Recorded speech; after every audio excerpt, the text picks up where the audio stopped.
തെളിച്ചമേകാൻ പൊൻപുലർക്കാലം വെളിച്ചമാകുമ്പോ നുറുങ്ങുവെട്ടം പക്ഷിപരാഗം തെളിച്ചു കാട്ടുമ്പോ വരുന്നു ദൈവം മനസ്സിനുള്ളിൽ തിളക്കമേകിടാൻ തരുന്നു ധ്യാന പ്രകാശമാർക്കും വിളക്ക് വയ്ക്കുമ്പോൾ നുറുങ്ങുവെട്ടം ഇറങ്ങിടട്ടെ ഹൃദന്തമെല്ലാം യുഗപ്രകാശത്താൽ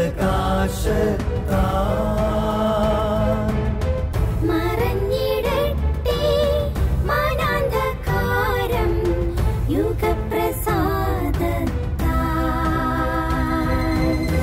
നുറുങ്ങുവെട്ടം.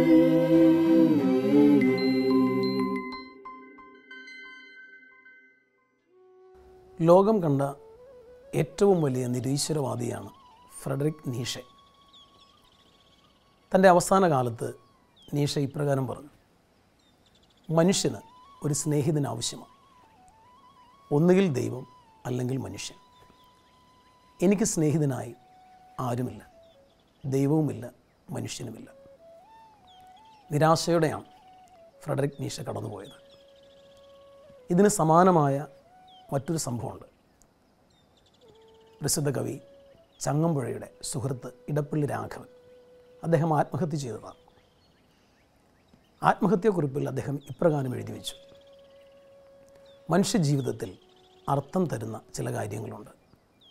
സ്നേഹിക്കാൻ ആരെങ്കിലും വേണം, ചിന്തിക്കാൻ എന്തെങ്കിലും വേണം, പ്രവർത്തിക്കാൻ ഒരു മണ്ഡലവും വേണം. എനിക്ക് സ്നേഹിക്കാൻ ആരുമില്ല, ചിന്തിക്കാൻ ഒന്നുമില്ല, പ്രവർത്തിക്കാൻ ഒരു മണ്ഡലവുമില്ല. പ്രിയപ്പെട്ടവരെ, ഒരുപക്ഷെ ഈ ലോകത്ത് നമ്മൾ ജീവിക്കുമ്പോൾ ആരെയും സ്നേഹിക്കാതെ കടന്നുപോയാൽ അതായിരിക്കാം ജീവിതത്തിൻ്റെ ഏറ്റവും വലിയ ശാപം. എല്ലാ മനുഷ്യരെയും ഉൾക്കൊള്ളാനും സ്നേഹിക്കാനും കഴിയുന്നൊരു മനസ്സ്, അത് ശരിക്കും ദൈവീകമായൊരു മനസ്സാണ്.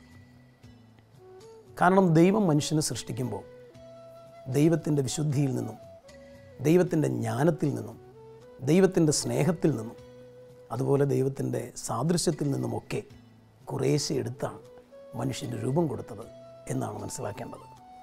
അതാണ് മനുഷ്യന് ദൈവിക ഛായ, ദൈവിക സാദൃശ്യം എന്നൊക്കെ പറയുക. വാസ്തവത്തിൽ മനുഷ്യൻ ദൈവത്തെപ്പോലെ ഇരിക്കുന്നു എന്നർത്ഥം. നമ്മുടെ ജീവിതത്തിൽ നമ്മൾ സ്നേഹം നഷ്ടപ്പെടുത്തുമ്പോൾ, നമ്മുടെ ജീവിതത്തിൽ നമ്മൾ കാരുണ്യം നഷ്ടപ്പെടുത്തുമ്പോൾ, വാസ്തവത്തിൽ നമുക്ക് നഷ്ടപ്പെടുന്നത് നമ്മുടെ ദൈവികതയാണ്. അതുകൊണ്ട് ആരെയും സ്നേഹിക്കാതെ കടന്നു പോകുന്ന ഒരു മനസ്സല്ല, എല്ലാവരെയും സ്നേഹിച്ച് കടന്നു പോകുന്നൊരു മനസ്സ്, എല്ലാവരോടും കരുണ കാണിച്ച് കടന്നു പോകുന്നൊരു മനസ്സ്, അത് നമുക്കുണ്ടാവട്ടെ. അങ്ങനെ നമ്മുടെ മുഖം ദൈവിക പ്രഭാവമുള്ള മുഖങ്ങളായിട്ട് മാറട്ടെ. എല്ലാവരെയും സ്നേഹിക്കാൻ ദൈവം നമ്മെ അനുഗ്രഹിക്കട്ടെ.